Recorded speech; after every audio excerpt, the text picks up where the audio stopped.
ಕೇಂದ್ರದ ಬಿಜೆಪಿಯವರು ನಮ್ಮ ರಾಜ್ಯದ ಮುಖ್ಯಮಂತ್ರಿಗಳ ಹೆಸರಿಗೆ ಕಳಂಕ ತರೋದಕ್ಕೆ ಪ್ರಯತ್ನ ಪಡ್ತಿದ್ದಾರೆ. ಇವತ್ತು ವಾಲ್ಮೀಕಿ ಹಗರಣದಲ್ಲಿ ಬಿ ಕಲ್ಲೇಶ್ ಅವರು ಇವಾಗ social welfare department additional director ಆಗಿದ್ದಾರೆ. ಅವಾಗ ST ವೆಲ್ಫೇರ್ ಡಿಪಾರ್ಟ್ಮೆಂಟ್ ಅಲ್ಲಿ ಇದ್ರು. ಅವ್ರನ್ನ ED ಅಫಿಷಿಯಲ್ಸ್ ಎನ್ಕ್ವೈರಿ ಕರೀತಾರೆ. ಕಲ್ಲೇಶ್ ಅವ್ರನ್ನ ಎನ್ಕ್ವೈರಿ ಕರೆದು 17 ಕ್ವಶನ್ಸ್ ಕೊಡ್ತಾರೆ ಕಲ್ಲೇಶ್ ಅವ್ರಿಗೆ. ಕಲ್ಲೇಶ್ ಅವರು ಈ 17 ಕ್ವಶನ್ಗೂ ನಮ್ಗೆ ಆನ್ಸರ್ ಮಾಡಿ ಅಂತ. ಆವಾಗ ಕಲ್ಲೇಶ್ ಅವರು 14 ಕ್ವಶನ್ಗೆ ಆನ್ಸರ್ ಮಾಡಿ ಇನ್ನು 3 ಕ್ವಶನ್ಗೆ ಸರ್ ನನಗೆ ಕೆಲವು ಫೈಲ್ಸ್ ಜೂನಿಯರ್ ಅಫಿಷಿಯಲ್ ಸಪೋರ್ಟ್ ತಗೊಂಡು ರಿಪ್ಲೈ ಕೊಡ್ತೀನಿ ಅಂತಾರೆ. ಆವಾಗ ಮನೋಜ್ ಮಿಟ್ಟಲ್ ಅಂಡ್ ಮುರಳಿ ಕಣ್ಣನ್ ಅಂತ ಇವರಿಬ್ರು ED officers. Manoj Mittal and Murali Kannan ಅಂತ. ಆಗ ಮಿಟ್ಟಲ್ ಅನ್ನೋ ED ಆಫೀಸರು ಬಿ ಕಲ್ಲೇಶ್ ಅವ್ರಿಗೆ ಹೇಳ್ತಾರೆ, ನೀನ್ CM ಹೆಸರು ಹೇಳಬೇಕು, CM ಇಂದ ಪ್ರೆಷರ್ ಇದೆ ಅಂತ ಹೇಳಬೇಕು, ನಮಗ್ ಬರ್ಕೊಡ್ಬೇಕು. ನೀನು ಬರ್ಕೊಡ್ಲಿಲ್ಲ ಅಂದ್ರೆ ನಿನಗೆ 2 ವರ್ಷ ಬೇಲ್ ಸಿಗದಂಗ್ ಮಾಡ್ತೀವಿ, ನಿನಗೆ 7 ವರ್ಷ ಶಿಕ್ಷೆ ಆಗಂಗ್ ಮಾಡ್ತೀವಿ ಅಂತ ಮಿಟ್ಟಲ್ ಅನ್ನೋ ED ಅಫಿಷಿಯಲ್ಲು ಕಲ್ಲೇಶ್ ಅವ್ರಿಗೆ ಥ್ರೆಟ್ ಅನ್ನು ಹಾಕ್ತಾರೆ. ಅವಾಗ ಕಲ್ಲೇಶ್ ಅವರು ವಿಲ್ಸನ್ ಗಾರ್ಡನ್ ಪೊಲೀಸ್ ಸ್ಟೇಷನ್ ಅಲ್ಲಿ ಇದ್ರ ಬಗ್ಗೆ FIR ಮಾಡ್ತಾರೆ. ಇದು FIR ಕಾಪಿಯಲ್ಲಿ ಉಲ್ಲೇಖ ಆಗಿರೋದು. ನಾನು ಸೆಂಟ್ರಲ್ ಬಿಜೆಪಿ ಲೀಡರ್ಶಿಪ್ಗೆ ಒಂದು ಕ್ವಶನ್ ಕೇಳ್ತೀನಿ. ಒಬ್ಬ ಅಹಿಂದ ನಾಯಕ ಯಶಸ್ವಿ ಮುಖ್ಯಮಂತ್ರಿ ಆಗೋದು ನಿಮಗಿಷ್ಟ ಇಲ್ವಾ? ಒಬ್ಬ ಅಹಿಂದ ನಾಯಕ 15 ಬಜೆಟ್ ಮಂಡಿಸಿರೋದು ದೇಶದ ಇತಿಹಾಸದಲ್ಲಿ ಎಲ್ಲಾದ್ರೂ ಇದೆಯಾ? ಸಿದ್ದರಾಮಯ್ಯ ಸಾಹೇಬರು ಕ್ಲೀನ್ ಸ್ಲೇಟ್. ಭ್ರಷ್ಟಾಚಾರ ಅನ್ನೋ ಪದ ಅವ್ರಿಗೆ ಗೊತ್ತಿಲ್ಲ, ಅವ್ರ ಡಿಕ್ಷನರಿಯಲ್ಲೂ ಇಲ್ಲ. ಅಂತ ಪ್ರಾಮಾಣಿಕ ವ್ಯಕ್ತಿಯ ಹೆಸರಿಗೆ ಕಳಂಕ ತರಬೇಕು ಅಂತ ಬಿಜೆಪಿಯವರು ಟ್ರೈ ಮಾಡ್ತಿದ್ದಾರೆ. ನಾನು ಬಿಜೆಪಿಯವ್ರಿಗೆ ಹೇಳ್ತೀನಿ, ನಿಮಗೆ ಸ್ಟ್ರೈಟ್ ಫೈಟ್ ಮಾಡೋ ದಮ್ಮು ತಾಕತ್ತು ಇಲ್ಲ. ಐಡಿಯಾಲಜಿಕಲಿ ಫೈಟ್ ಮಾಡಕ್ ನೀವು ಯಾರೂ ರೆಡಿ ಇಲ್ಲ. ವೈಯಕ್ತಿಕ ತೇಜೋವಧೆಗೆ ಇಳಿತೀರಾ, ಈ ತರ ಹೆಸರಿಗೆ ಕಳಂಕ ತರಕ್ ಪ್ರಯತ್ನ ಪಡ್ತೀರಾ.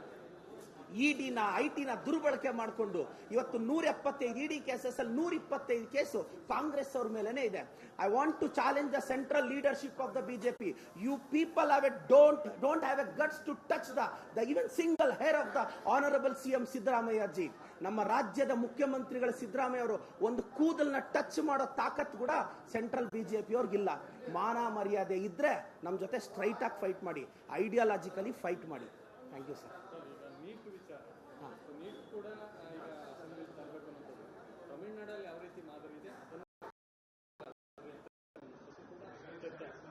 S sir. ಸರ್ ನಿಮಗೆ ನೀಟ್ ಬಗ್ಗೆ ಸ್ವಲ್ಪ ಬ್ಯಾಕ್ ಗ್ರೌಂಡ್ ಹೇಳ್ಬಿಡ್ತೀನಿ.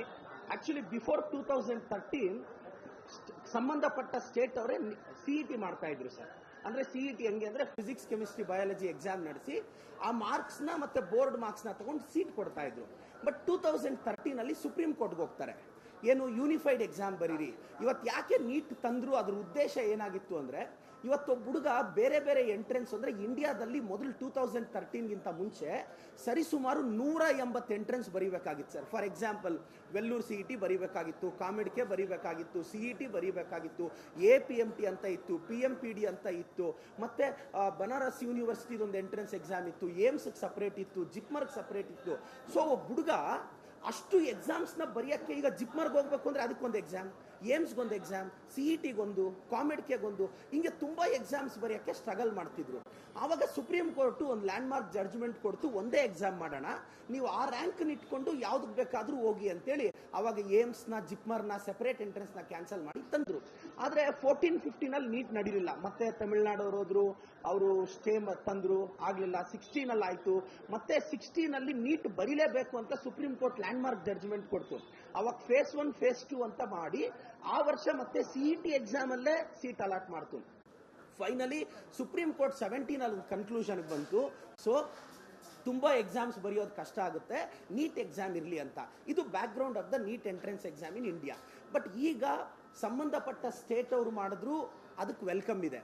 ನೀಟ್ ಇದ್ದಿದ್ರು ನಾನೊಂದು ನೀಟ್ ಫ್ಯಾಕಲ್ಟಿ ಆಗಿ ಟೀಚರ್ ಆಗಿ ಹೇಳೋದು, any decision from the respective government, ಆ ಸರ್ಕಾರಗಳು ಏನೇನು ತೀರ್ಮಾನ ತಗೊಳ್ಳುತ್ತೆ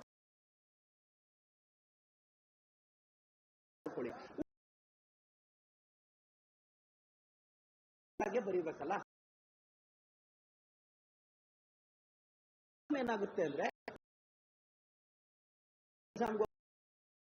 ಅಪ್ಲಿಕೇಶನ್ ಫೀಸ್ ಜೆಇಗೊಂದು 20 PUC ಮುಗಿದ್ಮೇಲೆ ಒಂದು ಕೊಂಡ್ರೆ ಸಮಸ್ಯೆ ಆಗುತ್ತೆ. ಮಾತಾಡ್ತಿದ್ರಿ ತಗೊಳುತ್ತೆ ಆಫ್ ಲೆಜಿಸ್ಲೇಟಿವ್ ಅಸೆಂಬ್ಲಿ ನಾನು ಆ ಡಿಸಿಷನ್ಗೆ ಬದ್ಧವಾಗಿರ್ತೀನಿ and it's all up to the Supreme Court. ನೋಡಿ, ಈಗ ನೀಟ್ ಸ್ಕ್ಯಾಮ್ ನಡೀತಿದೆ. ಮೊನ್ನೆ 2 days back centre wise result ಕೊಟ್ಟಿದ್ದಾರೆ. ಈಗ CBI ಇದೆ. ಈಗ ನೋಡಿ, ಒಬ್ಬರು ಕೂಡ 720 ಬರಲಿಲ್ಲ. ನಮ್ಮ ಸೌತ್ ಜನರಲ್ ಆಗ ಸ್ಕ್ಯಾಮ್ ಆಗಿಲ್ಲ ಸರ್, ನಾರ್ತ್ ಅಲ್ಲಿ ಕೆಲವು ಕಡೆ ಆಗಿದೆ. ಈಗ ಅದನ್ನ CBI ಅವರು ಪತ್ತೆ ಹಚ್ತಾರೆ, ಖಂಡಿತವಾಗೂ ಅವ್ರು ಬಿಡೋದೇ ಇಲ್ಲ. 2015 ಇದೇ ತರ ಮಾಸ್ ಕಾಪಿ ಆಗಿತ್ತು. ಏನು ಅಂದ್ರೆ, ಕೆಲವರು ಏರ್ ಪಿನ್ಸ್ ಅಲ್ಲೆಲ್ಲ ಕ್ಯಾಮ್ರಾ ಇಟ್ಕೊಂಡೋಗಿ ಕ್ವಶನ್ ಪೇಪರ್ನ ಆಚೆ ಕಳಿಸಿ ಆವಾಗ supreme court landmark judgement ಕೊಟ್ಟಿತ್ತು. ಎನಿಹೌ, ನೀಟ್ ಪರೀಕ್ಷೆ ಬಗ್ಗೆ ನಮ್ಮ ರಾಜ್ಯ ಸರ್ಕಾರ ಏನೇ ತೀರ್ಮಾನ ತಗೊಂಡ್ರು ನಾವು ಅದಕ್ಕೆ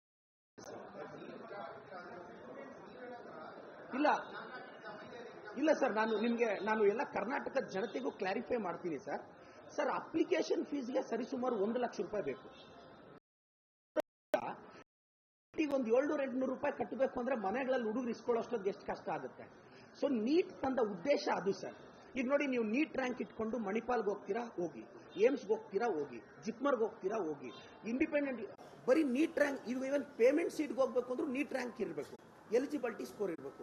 ಈಗ ಸರಿ, ನೀಟ್ ಕ್ಯಾನ್ಸಲ್ ಮಾಡ್ತೀವಿ, ಓಕೆ, ಏನಾಗ್ಬೋದು? CET ಮುಖಾಂತರ ಸೆಲೆಕ್ಷನ್ ಸ್ಕೋರ್ ಆಗುತ್ತೆ. ಆಯ್ತು, CETನೂ ತಂದ್ವಿ ಅನ್ಕೊಳ್ಳಿ. ಆವಾಗ ಹುಡುಗರು ಏಮ್ಸ್ಗೆ ಹೋಗ್ಬೇಕು ಅಂದ್ರೆ ಏನ್ ಮಾಡಬೇಕು? ಸರಿ, ಜಿಪ್ಮರ್ಗೆ ಹೋಗ್ಬೇಕು ಅಂದ್ರೆ ಏನ್ ಮಾಡಬೇಕು? ಆಯ್ತು, ಹುಡುಗರು ವೆಲ್ಲೂರ್ಗೆ ಹೋಗ್ಬೇಕು, ಏನ್ ಮಾಡಬೇಕು? ಸಪೋಸ್ ನೋಡಿ, ಈಗ ನಮ್ಮಲ್ಲಿ CET ಇದ್ರೂ ಸಹ ನೀವು IITಗೆ ಹೋಗ್ಬೇಕು ಅಂದ್ರೆ IIT ಎಂಟ್ರೆನ್ಸ್ ಬರೀಲೇಬೇಕು, 2 ಸ್ಟೇಜ್ ಬರೀಬೇಕು, ಅಪ್ಲಿಕೇಶನ್ ಫೀಸ್ ತುಂಬಕ್ಕೆ 2,000 ಬೇಕು. ನಾಳೆ ಬೆಳಗ್ಗೆ ಈಗ ನೀಟ್ ರ್ಯಾಂಕ್ ಇಟ್ಕೊಂಡು ಹುಡುಗ ವೆಲ್ಲೂರ್ CETಗೆ ಹೋಗ್ತಾನೆ, MSET ಬರೀತಾನೆ, ಈ ಕಡೆ MH CET ಬರೀತಾನೆ. ಇವತ್ತು ಬಹಳಷ್ಟು ಯೂನಿವರ್ಸಿಟೀಸ್ಗೆ ಆ ರ್ಯಾಂಕ್ ಇಟ್ಕೊಂಡು ಹೋಗ್ತಾನೆ. ನಾಳೆ ಬೆಳಗ್ಗೆ ಒಂದು 15-20 ಎಕ್ಸಾಮ್ ಬರೆಯಕ್ಕೆ ಅಷ್ಟು ಅರ್ಜಿ ಫೀಸ್ ತುಂಬಿಸಕ್ಕೆ. ಇನ್ನೊಂದೇನು ಅಂದ್ರೆ, ಅಂಥದ್ದೇನಾದ್ರೂ ತಂದ್ರೆ ಅಪ್ಲಿಕೇಶನ್ ಫೀಸ್ನ ಸರ್ಕಾರನೇ ಭರಿಸಬೇಕು ಸರ್. ದೆನ್ ರೂರಲ್ ಸ್ಟೂಡೆಂಟ್ಸ್ಗೆ ಹೆಲ್ಪ್ ಆಗುತ್ತೆ. ಇಲ್ಲಾಂದ್ರೆ ಅವರು ಸರ್ ಮನೆಗಳಲ್ಲಿ ಸೆಕೆಂಡ್ ಇಯರ್ ಆದ್ಮೇಲೆ ಹಾರ್ಡ್ಲಿ 30 days ಸಿಗುತ್ತೆ ಪ್ರಿಪರೇಷನ್ಗೆ. 15-20 ಎಂಟ್ರೆನ್ಸ್ ಏನಾದ್ರು ಬಂದ್ಬಿಟ್ರೆ ವೇರ್ ಟು ಪ್ರಿಪೇರ್ ಅಂತ. ಅಲ್ಲ, ನಾನು ಪ್ರೋಸ್ ಅಂಡ್ ಕನ್ಸ್ ಹೇಳ್ತಾ ಇದ್ದೀನಿ ಸರ್. ಈಗ ಸರ್ಕಾರ ಒಂದು ತೀರ್ಮಾನ ತಗೊಂಡ್ಮೇಲೆ ಬದ್ಧವಾಗಿರ್ಲೇಬೇಕು. ಕ್ಯಾಪ್ಟನ್ ಅರ್ಜುನ್ ಕೊಂದಿದ್ದು ಯಾರು? ಅವ್ರ ನರೇಟಿವ್ ಎಲ್ಲಿ ತಂದಿಟ್ಟಿದ್ದಾರೆ ಅಂತಂದ್ರೆ ಸಂಪತ್ತನ್ನ ಹಂಚಿಬಿಡೋದು ಅಂತ. ಇದು ಸ್ಟುಡಿಯೋ ಟಿಪ್ಪು ಜಯಂತಿ ಮಾಡಕ್ಕೆ ಅವ್ರಿಗೆ ಖಂಡಿಸಿದ್ರು. Very nice. ಯಾರು ತಪ್ಪು ಮಾಡಿರೋದಿಲ್ಲಿ? ಓಲೈಕೆ ಹೇಳಿಕೆ ಇದು ಅಂತ ಹೇಳಿ ಯಾಕೆ ಪರಿಗಣಿಸಬಾರದು? I.N.I. ಇದು ವೇದಿಕೆ, ಇದು ಫೋಟೋ ಡಿಬೇಟ್ ಅಲ್ಲ. ಎಲ್ಲರದು ಒಂದು ಟೈಮ್. ನಿಮ್ಮ ಸಮಯ ಮುಗಿದಿದೆ. ಅವ್ರು ಹೇಳೋಕ್ಕಿಂತ ಮುಂಚೆನೆ ಹೇಗೆ ಪ್ರತಾಪ್ ಸಿಂಹ ಪಾಸ್ ಕೊಟ್ಟಿದಂತ ಆಗ್ಲಿ ಡಿಕ್ಲೇರ್ ಆಗೋಗಿತ್ತು ಅಂತ ನನಗೊಂದು ಡೌಟ್ ಬಂತು. ಸಾಕು ನಿಲ್ಸಿ. ಕೆಟ್ಟ ಪದ ಬಳಕೆ ಕಾಂಬಿನೇಷನ್ ಇಟ್ಟಿಲ್ಲ ನಾವಿಲ್ಲಿ.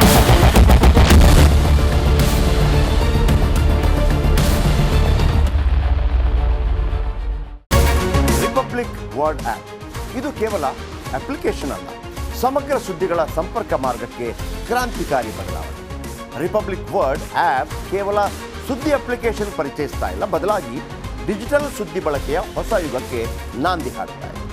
ಇದೊಂದು ಬ್ರೇಕಿಂಗ್ ನ್ಯೂಸ್, ಪ್ರಭಾವಶಾಲಿ ಕಾರ್ಯಕ್ರಮಗಳಿಗೆ ಗಟ್ಟಿಯಾದ ನ್ಯೂಸ್. ಇಲ್ಲಿ ಕೇವಲ ತಾಜಾ ಸುದ್ದಿ, ಅದರ ನೇರ ಪ್ರಸಾರ ಮತ್ತು ಚರ್ಚೆಗಳಿಗೆ ಮಾತ್ರ ಅವಕಾಶ. ರಿಪಬ್ಲಿಕ್ ವರ್ಲ್ಡ್ ಆಪ್ ಡೌನ್ಲೋಡ್ ಮಾಡಿಕೊಳ್ಳಿ. ಗೂಗಲ್ ಪ್ಲೇ ಸ್ಟೋರ್ ಮತ್ತು ಆಪಲ್ ಆಪ್ ಸ್ಟೋರ್ನಲ್ಲಿ ಲಭ್ಯವಿದೆ.